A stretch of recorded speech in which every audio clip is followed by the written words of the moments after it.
ಮೊದಲ ಸುದ್ದಿ ಕಡೆಗೆ ಹೋಗೋಣ. ಕಪಾಳ ಮೋಕ್ಷವನ್ನು ಅನುಭವಿಸಿರುವಂತಹ ಕರ್ನಾಟಕದ ಸಾಮಾನ್ಯ ಜನರ ಪರಿಸ್ಥಿತಿ ಹೇಗಿದೆ ಅನ್ನುವಂಥದ್ದನ್ನು ಕೇಳಿಕೊಳ್ಳುವಂತಹ ಆಸಕ್ತಿ ಅಥವಾ ಇರಾದೆ ನಮ್ಮ ಮುಖ್ಯಮಂತ್ರಿಯವರಿಗೂ ಆಗಲಿ ಅಥವಾ ಸರ್ಕಾರಕ್ಕಾಗಲಿ ಅಥವಾ ಪ್ರತಿಪಕ್ಷದವ್ರಿಗಾಗಲಿ ಇದ್ದಂಗೆ ಕಾಣ್ತಾ ಇಲ್ಲ. ಯಾಕಂದರೆ ಬೆಲೆ ಏರಿಕೆ ಅನ್ನುವಂಥದ್ದನ್ನು ಸಮರ್ಥನೆ ಮಾಡ್ಕೊಂಡು ಕೂತಿದ್ದಾರೆ. ನಾವು ಈ ಕಾರಣಕ್ಕೆ ಬೆಲೆ ಏರಿಕೆ ಅನ್ನುವಂಥದ್ದನ್ನು ಹೇಳ್ತಾ ಇದ್ದಾರೆ. 4 ರೂಪಾಯಿ ಹಾಲಿನ ದರ ಏರಿಕೆ ಮಾಡಿರುವಂಥದ್ದನ್ನು ನೇರವಾಗಿ ರೈತರ ಅಕೌಂಟ್ಗೆ ಹಾಕ್ತೀವಿ ಅಂತ ಹೇಳ್ತಾರೆ. ಹಾಗಾದರೆ 2 ರೂಪಾಯಿ ಡೀಸೆಲ್ ಮೇಲೆ ದರ ಏರಿಕೆ ಮಾಡಿದ್ರಲ್ಲ, ಅದನ್ನು ನೇರವಾಗಿ ಯಾರ ಅಕೌಂಟ್ಗೆ ಹಾಕ್ತೀರಿ? ಈ ಪ್ರಶ್ನೆ ನಾವು ಕೇಳಲೇಬೇಕಾಗತ್ತೆ. ಜೊತೆಗೆ ಗ್ಯಾಸ್ನ ದರ ಏರಿಕೆ ಆಗಿದೆ, 50 ರೂಪಾಯಿ ಅಷ್ಟೇ ಏರಿಕೆ ಆಗಿರೋದು, ಹಿಂದೆ ಕಂಪೇರ್ ಮಾಡಿದರೆ ಕಮ್ಮಿನೇ ಇದೆ ಅಂತ ಹೇಳ್ಕೊಂಡು ಲೆಕ್ಕ ಬೇರೆ ಕೊಡ್ತಾ ಇದ್ದಾರೆ. ಯಾವ್ಯಾವ ರೀತಿಯಾದಂಥ ಸಮರ್ಥನೆಗಳು ಹಾಗಾದರೆ ನಮ್ಮ ನಡುವೆ ಸಿಗ್ತಾ ಇದೆ ಅನ್ನೋದನ್ನು ಈ ವರದಿಯಲ್ಲಿ ನಿಮಗೆ ತೋರಿಸ್ತೀನಿ.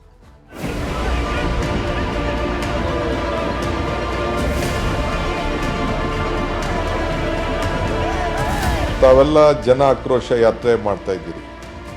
ಇವತ್ತು ನಿಮಗೆ ಕೇಂದ್ರದ ಬಿಜೆಪಿ ಸರ್ಕಾರ ಕಪಾಳ ಮೋಕ್ಷ ಮಾಡಿ ದೇಶದಲ್ಲಿ ಏನಾದರೂ ರಾಹುಲ್ ಗಾಂಧಿ ಅಂತ ಪುಣ್ಯಾತ್ಮನಾದ್ರು ಪ್ರಧಾನಮಂತ್ರಿ ಇದ್ದಿದ್ರೆ ಇಷ್ಟೊತ್ತಿಗೆ 2,500 ರೂಪಾಯಿ ಹೋಗ್ತಾ ಇತ್ತು. ಒಂದ್ಸರಿ 200 ರೂಪಾಯಿ ಕಡಿಮೆ ಮಾಡಿದ್ರು, ಇನ್ನೊಂದ್ಸರಿ 100 ರೂಪಾಯಿ ಕಡಿಮೆ ಮಾಡಿದ್ರು. ಪ್ರತಿನಿತ್ಯ ಏರಿಕೆಯಾಗುತ್ತಿರುವ ಬೆಲೆ, ಹಾಲಿನ rate, current rate, diesel rate, ಹೀಗೆ ಎಲ್ಲದರಲ್ಲೂ ರಾಜ್ಯ ಸರ್ಕಾರ ಸರಣಿಯಾಗಿ ದರ ಏರಿಕೆ ಮಾಡುತ್ತಾನೆ ಕುಳಿತಿದೆ. ಇದರ ವಿರುದ್ಧ ಇಂದು ಪ್ರತಿಪಕ್ಷ ಬಿಜೆಪಿಯ ಆಕ್ರೋಶದ ಕಟ್ಟೆ ಒಡೆದಿತ್ತು. ರಾಜ್ಯ ಸರ್ಕಾರದ ವಿರುದ್ಧ ಜನಜಾಗೃತಿ ಮೂಡಿಸಲು ಹಳೆ ಮೈಸೂರಿನ, ಅದರಲ್ಲೂ ಮಿತ್ರಪಕ್ಷ ಜೆಡಿಎಸ್ನ ಭದ್ರಕೋಟೆಯನ್ನೇ ಬಿಜೆಪಿಯವರು ಆಯ್ಕೆ ಮಾಡಿಕೊಂಡಿದ್ದರು. ಇಡೀ ರಾಜ್ಯ ಪ್ರವಾಸದ ಯಾತ್ರೆಯ ಆರಂಭವನ್ನ ಮಂಡ್ಯದಿಂದಲೇ ಬಿಜೆಪಿ ನಾಯಕರು ಶುರು ಮಾಡಿದ್ದಾರೆ. ಸಿದ್ದರಾಮಯ್ಯ ಸರ್ಕಾರದ ಬೆಲೆ ಏರಿಕೆ ವಿರುದ್ಧ ಬಿಜೆಪಿಯ ಜನಾಕ್ರೋಶ ಯಾತ್ರೆಗೆ ಚಾಲನೆ ಸಿಕ್ಕಿದೆ. ಮಂಡ್ಯದಲ್ಲಿ ಇವತ್ತು ವಿಶ್ವೇಶ್ವರಯ್ಯ ಪ್ರತಿಮೆಯಿಂದ ಸಿಲ್ವರ್ ಜುಬ್ಲಿ ಪಾರ್ಕ್ವರೆಗೂ ಪ್ರತಿಭಟನೆ ನಡೆಸಿದ್ರು. ಸಿದ್ದರಾಮಯ್ಯ ಸರ್ಕಾರ ಕುಂಭಕರ್ಣ ನಿದ್ದೆಯಲ್ಲಿ ಮುಳುಗಿದೆ ಎಂದು ಅಣುಕು ಪ್ರದರ್ಶನ ಮಾಡಲಾಯಿತು. ಎಮ್ಮೆಗೆ ಸಿಎಂ ಫೋಟೋ ಹಾಕಿ ಮಂಡ್ಯದಲ್ಲೆಲ್ಲ ಮೆರವಣಿಗೆ ಮಾಡಿದ್ರು. ಕಾಂಗ್ರೆಸ್ ಸರ್ಕಾರ ಎಲೆಕ್ಷನ್ ಸರ್ಕಾರವಾಗಿದೆ, ಮಂತ್ರಿಗಳಿಗೆ ಕಲೆಕ್ಷನ್ ಮಾಡಲು ಟಾರ್ಗೆಟ್ ನಿಗದಿ ಮಾಡಿದ್ದಾರೆ, ಇದು ಭ್ರಷ್ಟಾಚಾರದ ಸರ್ಕಾರ ಅಂತ ಬಿಜೆಪಿ ನಾಯಕರು ವಾಗ್ದಾಳಿ ನಡೆಸಿದ್ರು.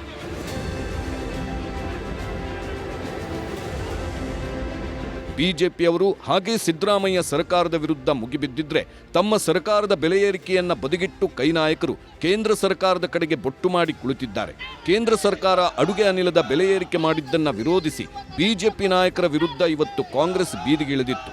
ಯುವ ಕಾಂಗ್ರೆಸ್ ಅಧ್ಯಕ್ಷ ಎಚ್.ಎಸ್. ಮಂಜುನಾಥ್ ನೇತೃತ್ವದಲ್ಲಿ ಆನಂದರಾವ್ ವೃತ್ತದಲ್ಲಿ ಕಾಂಗ್ರೆಸ್ಸಿಗರು ಪ್ರತಿಭಟನೆ ಮಾಡಿದ್ರು. ಮತ್ತೊಂದು ಕಡೆ ಮಹಿಳಾ ಕಾಂಗ್ರೆಸ್ ರಾಜ್ಯಾಧ್ಯಕ್ಷೆ ಸೌಮ್ಯಾ ರೆಡ್ಡಿ ಸಿಲಿಂಡರ್ಗಳನ್ನು ಮುಂದಿಟ್ಟು ಪ್ರತಿಭಟನೆ ಮಾಡಿದ್ರು.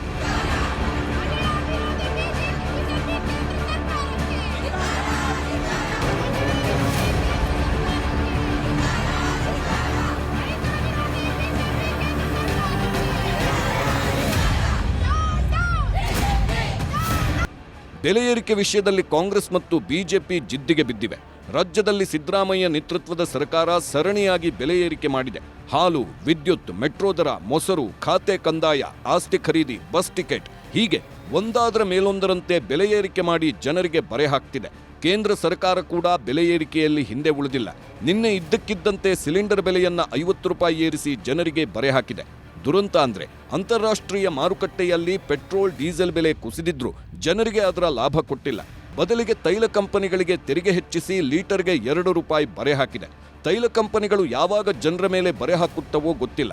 ಈ ಬೆಲೆ ಏರಿಕೆ ವಿಚಾರ ಇದೀಗ ರಾಜಕೀಯ ಆರೋಪ ಪ್ರತ್ಯಾರೋಪಕ್ಕೆ ವೇದಿಕೆಯಾಗಿದೆ. ಇಷ್ಟಕ್ಕೂ ರಾಜ್ಯದಲ್ಲಿ ಸಿದ್ದರಾಮಯ್ಯ ಸರ್ಕಾರವನ್ನ ಇಕ್ಕಟ್ಟಿಗೆ ಸಿಲುಕಿಸಲು ಬಿಜೆಪಿ ನಾಯಕರು ಕಡೆಗೂ ಬೆಲೆ ಏರಿಕೆ ವಿರುದ್ಧ ದೊಡ್ಡ ಜನಾಂದೋಲನ ರೂಪಿಸಲು ಮುಂದಾಗಿದ್ದರು. ವಾರಕ್ಕೂ ಮೊದಲೇ ಜನಾಕ್ರೋಶ ಯಾತ್ರೆಯ ಪ್ಲಾನ್ ರೂಪಿಸಿ ಅದನ್ನ ಘೋಷಣೆ ಮಾಡಿದ್ದರು. ಇದರ ಮಧ್ಯದಲ್ಲೇ ಕೇಂದ್ರ ಸರ್ಕಾರ ಸಿಲಿಂಡರ್ ಬೆಲೆ ಹೆಚ್ಚಿಸಿದ್ದು ರಾಜ್ಯ ಬಿಜೆಪಿ ನಾಯಕರಿಗೆ ಮುಜುಗರ ಉಂಟು ಮಾಡಿತು. ಜನ ಬೆಲೆ ಏರಿಕೆಯಿಂದ ತತ್ತರಿಸುತ್ತಿದ್ದರೂ ಬಿಜೆಪಿಯವರಿಗೆ ಮುಜುಗರ ಆಯ್ತಲ್ಲ ಎನ್ನುವುದೇ ರಾಜ್ಯದಲ್ಲಿ ಆಡಳಿತ ನಡೆಸುತ್ತಿರುವ ಕಾಂಗ್ರೆಸ್ನವರಿಗೆ ಖುಷಿ.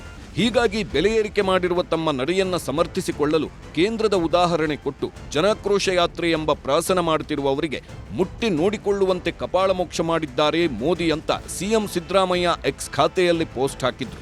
ಇದರಿಂದಾಗಿ ರಾಜ್ಯದಲ್ಲಿ ಬೆಲೆ ಏರಿಕೆ ವಿರುದ್ಧ ಹೋರಾಡುತ್ತಿರುವ ಬಿಜೆಪಿ ನಾಯಕರು ಮಾತ್ರ ಕೇಂದ್ರ ಸರ್ಕಾರದ ಬೆಲೆ ಏರಿಕೆಯನ್ನ ಭರ್ಜರಿಯಾಗಿ ಸಮರ್ಥಿಸಿಕೊಂಡ್ರು. ಇವತ್ತು ನಮ್ಮ ದೇಶದಲ್ಲಿ ಗುಡಿಸಲಿನಲ್ಲೂ ಕೂಡ ವಾಸ ಮಾಡ್ತಕ್ಕಂಥ ಕಡು ಬಡವರು ಕೂಡ ಗ್ಯಾಸನ್ನು ಉಪಯೋಗಿಸ್ಬೇಕು ಅಂತೇಳಿ ಉಜ್ವಲ ಯೋಜನೆಯನ್ನು ತಂದಿರತಕ್ಕಂಥವ್ರು ನಮ್ಮ ದೇಶದ ಹೆಮ್ಮೆಯ ಪ್ರಧಾನಮಂತ್ರಿ ನರೇಂದ್ರ ಮೋದಿಜಿಯವರು. ಅಂದರೆ 2023 ಇದ್ದದ್ದು 1107 ರೂಪಾಯಿ, ಇವತ್ತು 850 ರೂಪಾಯಿ. ಅದೇ ಆಗಸ್ಟ್ 2023 907 ರೂಪಾಯಿಗೆ ತಂದರು. 1107 ರೂಪಾಯಿಂದ 907 ರೂಪಾಯಿಗೆ ತಂದರು. ಇವತ್ತು ಮಾರ್ಚ್ 2024ಕ್ಕೆ 807 ರೂಪಾಯಿ ಇದೆ. ದೇಶದಲ್ಲಿ ಏನಾದರೂ ರಾಹುಲ್ ಗಾಂಧಿ ಅಂತ ಪುಣ್ಯಾತ್ಮ ಏನಾದರೂ ಪ್ರಧಾನಮಂತ್ರಿ ಇದ್ದಿದ್ರೆ ಇಷ್ಟೊತ್ತಿಗೆ 2500 ರೂಪಾಯಿ ಹೋಗ್ತಾ ಇತ್ತು. ಗೊತ್ತಿರಲಿ, 2500 ರೂಪಾಯಿ ಆಗ್ತಾ ಇತ್ತು. ಬಿಜೆಪಿಯವರು ಹೋರಾಟ ಮಾಡೋದಿದ್ರೆ ಕೇಂದ್ರದ ವಿರುದ್ಧ ಹೋರಾಟ ಮಾಡಲಿ ಅಂತ ಹೇಳಿ ಕೇಂದ್ರ ಸರ್ಕಾರ 50 ರೂಪಾಯಿ ಗ್ಯಾಸ್ ಸಿಲಿಂಡರ್ ಬೆಲೆ ಜಾಸ್ತಿ ಮಾಡಿಬಿಟ್ಟಿದೆ, ಅದರ ವಿರುದ್ಧ ಹೋರಾಟ ಮಾಡಲಿ ಅಂತ ಹೇಳಿದ್ದಾರೆ.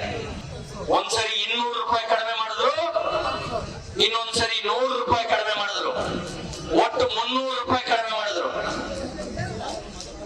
ಈಗ ನಿನ್ನೆ 50 ರೂಪಾಯಿ ಜಾಸ್ತಿ ಮಾಡಿದ್ದಾರೆ. ಇನ್ನು ಎಷ್ಟು ಕಡಿಮೆ ಆಗಿದೆ? 250 ಕಡಿಮೆ ಆಗಿದೆ.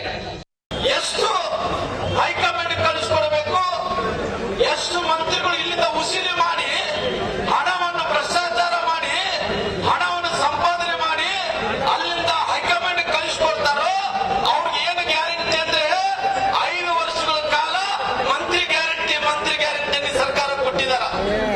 ಇವತ್ತು ಅವ್ರಿಗೆ ಏನ್ ಬೇಕಾದ್ರೆ ದಿನನಿತ್ಯ ದುಡಿಯೋದು, ಬೆಳಗ್ಗೆ ಎದ್ರೆ ಸಾಕು ಹೆಂಗ್ ಭ್ರಷ್ಟಾಚಾರ ಮಾಡಬೇಕು. ಒಂದು ಹೇಳ್ತಂದ್ರೆ ನಿನ್ನೆ ಸಿಟಿ ರವೀಣ್ ಅವರು ಶ್ರೀರಾಮುಲು ಕರ್ನಾಟಕ ರಾಜ್ಯದಲ್ಲಿದ್ದಂತ ಕಾಂಗ್ರೆಸ್ ಪಾರ್ಟಿ ಇಡೀ ದೇಶದಲ್ಲಿದ್ದಂತ ನಾಯಕರಾದಂತ ರಾಹುಲ್ ಗಾಂಧಿ ಅವರಿಗೆ ಎಟಿಎಂ ಆಗಿಬಿಟ್ಟಿದೆ. ಯಾವಾಗ ಬೇಕಾದ್ರೆ ಅವ್ರು ಕಾರ್ಡ್ ಹಾಕೋದು, ರೊಕ್ಕ ಹಾಕೊಳ್ಳೋದು. ಗ್ಯಾಸ್ ಸಿಲಿಂಡರ್ದು 50 ರೂಪಾಯಿ ಏರಿಕೆಯನ್ನು ಮಾಡಿದ್ದಾರೆ. ಅದು ಆ ಥರದ ಹೊರೆ ಏನು ಆಗಲ್ಲ ಅಂತ ಅನಿಸ್ತತೆ. ಏರಿಕೆ ಆಗಿರುವಂಥದ್ದು ಅಂತ ಏನು ಕಾಂಗ್ರೆಸ್ ಅವರು ದೂರ್ತಾ ಇದ್ದಾರೆ, ಅದು ನಮ್ಮ ಮೋದಿ ಸರ್ಕಾರ ಜನರ ಭಾವನೆಯನ್ನು ಅರಿತು ಎಷ್ಟು ಏರಿಕೆ ಕಡಿಮೆ ಮಾಡ್ಬೋದೋ ಅಷ್ಟು ಕಡಿಮೆಯನ್ನು ಮಾಡಿದ್ದಾರೆ.